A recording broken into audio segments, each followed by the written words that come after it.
Sir સૌથી પહેલાં તમારો નામ ને પરિચય. મારું નામ ધનેશ પટેલ છે. એનકે પ્રોટીન્સની અંદર આઈ થિંક 97-98થી હું એમની સાથે નિલેશ સર સાથે જોઈન છું અને હું અત્યારે પેકેજિંગ ટોટલી એનકે પ્રોટીન્સનું આપણે જે થોર યુનિટનું આપણે 1000 ટનનું જે કામકાજ કરે છે ઓલ પેકેજિંગ યુનિટ્સ હું સંભાળું છું. હું અહીંયા જ્યારે ફર્સ્ટ ટાઈમ ફેક્ટરી હું આવ્યો ત્યારે એમણે મને 2 થી 3 દિવસ તો થોડ યુનિટ ઉપર હું સ્ટાફ બસમાં આવતો હતો. તો એ વખતે મને 2 દિવસ તો બેસાડી રાખ્યો કે ભાઈ તું જો ઓબ્ઝર્વેશન કર ફેક્ટરીમાં, કારણ કે આપણી પાસે એક જ ગોડાઉન હતું, એક જ ઓફિસ હતી. સાહેબ ત્યાં જ બેસતા હતા, લેબ બી ત્યાં હતી, ફિલિંગ સ્ટેશન બી ત્યાં જ હતું. તો તું જો ઓબ્ઝર્વેશન કર, તને ક્યાં રુચિ લાગે છે, તારે શું કરવું છે, તું જો. 4-5 દિવસ પછી મને એમણે બોલાયો, મને અહીંયા મળ્યા, મને કે ભાઈ ત્યાં શું જોયું, શું કર્યું. તો મેં કીધું મામા મને જ કશું ખ્યાલ નથી આવતો. મેં કહું નિલેશ સર મને કંઈ ખ્યાલ નથી આવતો. કંઈ વાંધો નહીં. પછી એમણે કીધું ભાઈ તને જ્યાં ફાવતું હોય ત્યાં.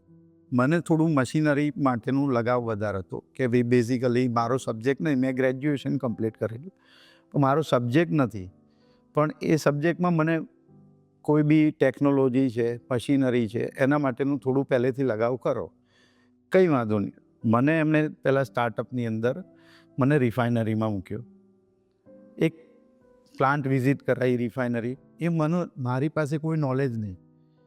તો એમણે એ વખતે મને ત્યાં હેલ્પરમાં મૂક્યો. રિફાઇનરીમાં કામ કર્યું. રિફાઇનરી પછી મેં ફિટરનું કામ કર્યું. એ વખતે આપણી જોડે જૂની ટેકનોલોજીના મશીનરી હતા. તો ગેર બોક્સ રિપેર કરવો, મોટર રિપેર કરવી, એ બધા અનુભવ. હું જ્યારે કામ કરતો હોઉં, નીચે ધારો કે એક ફ્લોર ઉપર ઓઇલ નીચે ઢળ્યું હોય અને એ જ્યારે કામ કરતો હો ત્યારે પોતે ખુદ રાઉન્ડમાં નીકળે તો એ જોવે, રાઉન્ડમાં નીકળે, એ કમલેશ સર, દર્શન સર રાઉન્ડમાં નીકળ્યા હોય એ પોતે જોવે, પણ એક શબ્દ ના પૂછે, મને જ ના બોલાવે. પણ જે જ્યાંનો ઇન્ચાર્જ છે, જે રિફાઇનરી છે કે પેકેજિંગનો ઇન્ચાર્જ છે, એને બોલાવીને પૂછે કે આ ભાઈ શું કરે છે, એનામાં શું કામ કરવાની એફિશિયન્સી છે. એ મારું પરફોર્મન્સ એ બીજા જોડે લેતા હતા અને એ વિઝન મને ધીરે ધીરે આપતા ગયા. એમ હું શીખતો ગયો. એક ટાઈમ એવો આવ્યો કે હું ધીરે ધીરે આગળ વધ્યો અને એ પછી મને ફિલિંગ ઇન્ચાર્જ બનાવ્યો. ફિલિંગ ઇન્ચાર્જ પછી મારે જેટલા બી આપણે પેકેજિંગ યુનિટ છે કે ભાઈ એમટી ટીન બને છે, બ્લોઈંગ મશીન છે, એનું નોલેજ લીધું. ધીરે ધીરે મને એ પેકેજિંગ યુનિટમાંથી હું બહાર તૈયાર થયો. એ પછી મને આઈ થિંક 2001-2002ની અંદર મને કહેવામાં આવ્યું કે ધનેશ આપણે ફર્સ્ટ આપણું યુનિટ રાજકોટમાં તૈયાર કરીએ છીએ, તો તારે ત્યાં જવાનું થશે. હવે એક સમજો કે ભાઈ એક મારો એક્સપિરિયન્સ પ્રમાણે મને એક 100 થી 150 ટનની રિફાઇનરી જે તે ટાઈમે, ચલો રિફાઇનરી આપણે લીઝ ઉપર લીધી છે, પણ ત્યાં પેકેજિંગ યુનિટ તૈયાર કરવું, આખી સિસ્ટમેટિક તૈયાર કરવું, આખો પ્રોજેક્ટ તૈયાર કરી અને એ સેટઅપ તૈયાર કરીને આપણું ડિસ્પેચ સ્મૂથ કરવું, એ ટોટલ જવાબદારી આપી દીધી. તો 2 વર્ષ અમે રાજકોટ યુનિટ તૈયાર કરતા થયું. એ તૈયાર કર્યા પછી ત્યાં સ્મૂથનેસ આવી ગઈ. એમને જેમ ટ્રસ્ટ પડતો ગયો એમ એક કામ એમણે મારી ઉપર એક બર્ડન તો ના કહેવાય, પણ એક મારી જાતે હું વિચારું તો એક પ્રમોશન અને એક એ મને છે ને ઓનરશિપ બહુ આપતા હતા. તું તારી રીતે કર. અને એ ઓનરશિપનો કોઈ દિવસ આજ સુધી કોઈ દિવસ આપણે દુરુપયોગ કર્યો નથી. પણ એના પછીનું એક સ્ટેપ એવું હતું કે મને સીધો ત્યાંથી પંજાબ પોસ્ટિંગ કર્યો કે પંજાબની અંદર આપણે અબોહરની અંદર આપણે એક બીજી રિફાઇનરી રાખીએ છીએ, કારણ કે ધીરે ધીરે કંપની ગ્રોઅપ થતી હતી. જેમ આગળ વધતો ગયો એમ જવાબદારીઓ વધતી ગઈ. પછી મેં અકોલા આપણે મહારાષ્ટ્રની અંદર પાછું મને હું 9 વર્ષ મેં બહાર આઉટ ઓફ સ્ટેટ કામ કર્યું. અને મહારાષ્ટ્રની અંદર બી પહેલાં રેન્ટ ઉપર આપણે ફેક્ટરી રાખી જોબબર્ગ ઉપર, અને એમાંથી પછી આપણે પોતાની ખુદની અકોલામાં ફેક્ટરી લીધી, એ બી આપણે ચાલુ કરી. તો એક એક્સપિરિયન્સ એમની જોડેથી, ઓનરશિપ અને એક વિશ્વાસ. હું ઘણી વખત ત્યાંથી હું એમ કહેતો એમને, નિલેશનને અને કમલેશનને, કે સર અમે આટલું 2 વર્ષ 3 વર્ષ કામ કરીએ છીએ, આ બધા યુનિટ ચાલુ છે. તમે કોઈક દિવસ તો તમે ફેક્ટરીએ વિઝિટ કરો કે જેથી અમારી ક્યાંય ભૂલ હોય, ક્યાંય અમારાથી તકલીફ હોય તો તમે અમને ધ્યાન, કારણ કે હું રોજિંદું કામ કરતો દરરોજ મારા ધ્યાનમાં ના આવે, પણ એક ટ્રસ્ટ, એમને કીધું ભાઈ મને ખબર છે તું જ્યાં છે ત્યાં બધું ઓકે જ હશે, મારે કશું જોવું નથી, કોઈ હિસાબ કિતાબ જોવો નથી. આજે જે ત્યાં આપણે ત્યાં કોઈ બી ફેક્ટરી ચાલુ કરી હોય તો એમને એક વિશ્વાસ હતો. એ વિશ્વાસ અમે જેમ જેમ જેમ જીતતા ગયા એમ પછી એના પછી 9 વર્ષ પછી મને અહીંયા ફિલિંગ પાછો હું ફેક્ટરી આવ્યો. તો ફેક્ટરી આવ્યા પછી મને પાછું રોડવેઝ ડિવિઝન આપ્યું. તો રોડવેઝ ડિવિઝનમાં પણ દોઢ વર્ષ સુધી મેં એ રોડવેઝ બી શીખ્યો. ત્યાં કેવા ડ્રાઈવરો છે, કેવા માણસો છે, બધાને મેનેજ કરવાના, ટ્રાન્સપોર્ટેશન કઈ રીતે ચાલે, વર્કશોપ કઈ રીતે, વર્કશોપમાં કોઈ બી, ધારો કે મારું તો કોઈ નોલેજ નથી કે કોઈ બી પાર્ટ્સ આને કયું કહેવાય, આ બ્રેક ઓઇલ કહેવાય, ફલાણું કહેવાય, કે આ બ્રેક લાઇનર કહેવાય, આ કઈ ટેન્કરનો છે કે આઈસરનો છે. પણ એક મારું લગાવ હતો, મારું એક દગસ હતી કે મારે કંઈ આમાં જાણવું છે. તો હું વર્કશોપમાં જઈને, મારી કેબિન હોવા છતાં બી વર્કશોપમાં જઈને ટેબલ લઈને હું બેસી જતો. જ્યારે કોઈ બી માણસ પાર્ટ્સ એ ખોલે ને તો હું જોતો કે આને આ બ્રેક લાઇનર કહેવાય, આ આઈસરનો બ્રેક લાઇનર 100 નંબર, આ ફલાણાની બેરિંગ, આ થ્રસ્ટ બેરિંગ કહેવાય. તો એ મારામાં, તો મને વર્કશોપવાળા બી જે બી હતા એ મને કહે, ત્યાં જે ફિટિંગ કામ કરતા હોય જે બી માણસ હોય મને કહે, સાહેબ તમે અંદર બેસો, જે બી હશે અમે તમને બતાવી અને રિપ્લેસ કરીશું. પણ ના, મારે જોવું હતું, સમજવું હતું કે આના ફંક્શનથી શું પ્રોબ્લેમ આવી શકે છે. તો એમ આ આખો ઓટો યુનિટ પ્લાન્ટ હતો, ઇન્ડિયામાં ફર્સ્ટ નંબરનો હતો. તો હું એને સમજતો હતો કે એ મશીન છે પણ એનું મિકેનિઝમ શું છે. તો એ ધીરે ધીરે સમજતો ગયો. તો આજે એ વસ્તુનું પરફોર્મન્સ એવું આવ્યું કે ભાઈ એમને 0 ટોલરન્સમાં, 0 વેસ્ટેજીસમાં અને પરફેક્ટ, કોરિયન જે કંપની છે એમણે આપણને એ વખતે હું ને કમલેશ સર અને જે અમારા મીડિયેટર હતા જોય ડૉક્ટર, 28 થી 29,000નું 24 અવર્સનું પ્રોડક્શન અમને કીધેલું. એની જગ્યાએ હાલ બી અમે 36 થી 35,000 24 અવર્સનું પ્રોડક્શન લઈએ છીએ. એ એફિશન્સી, એમાં જે મિનિમાઇઝ કરવાનું હતું, જે આપણે જે કરવાનું હતું એ બધું કર્યું. એ બધા એ બધું જોયું, એના પછીના વિશ્વાસ વધતા ગયા. એમ અમને આગળ બીજા નવા પ્રોજેક્ટની અંદર આપતા ગયા. કોરોના ટાઈમે ઓલ ઓવર વર્લ્ડ અને ઓલ ઓવર બધી કન્ટ્રીની અંદર તકલીફ હતી.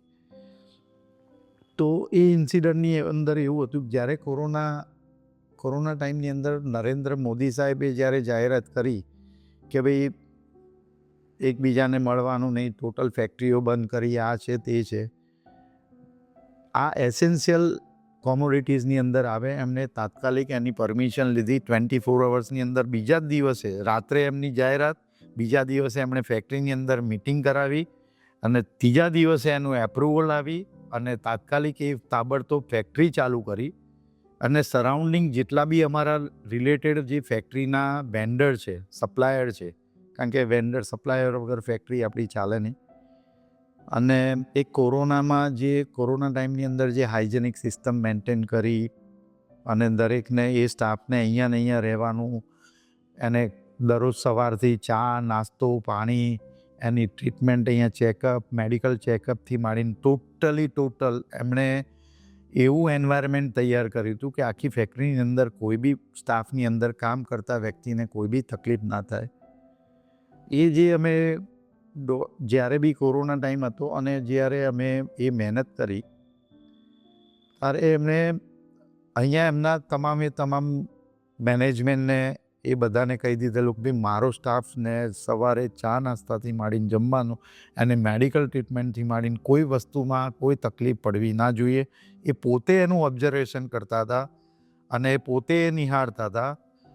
1-2 વખત તો એ પોતે ફેક્ટરી બી આવ્યા છે. અને જ્યારે એમણે જોયું કે એ વખતે અમે ફેક્ટરીમાં પર ડેનું 1,000 ટનનું કામ કરતા હતા અને એટલું સ્મૂથનેસથી કામ કરતા હતા, પરફોર્મન્સથી કામ કરતા હતા કે એમને એમ લાગ્યું કે, કારણ કે એ ટાઈમ જ એવો હતો કે ભાઈનો નહોતો, કોઈની જોડે જતું નહોતું અને આ સ્ટાફ એમનું ઘર-બાર છોડીને અહીંયા મારી જોડે કામ કરે છે. એમણે ઘણું બધું એવું બધું જોયું.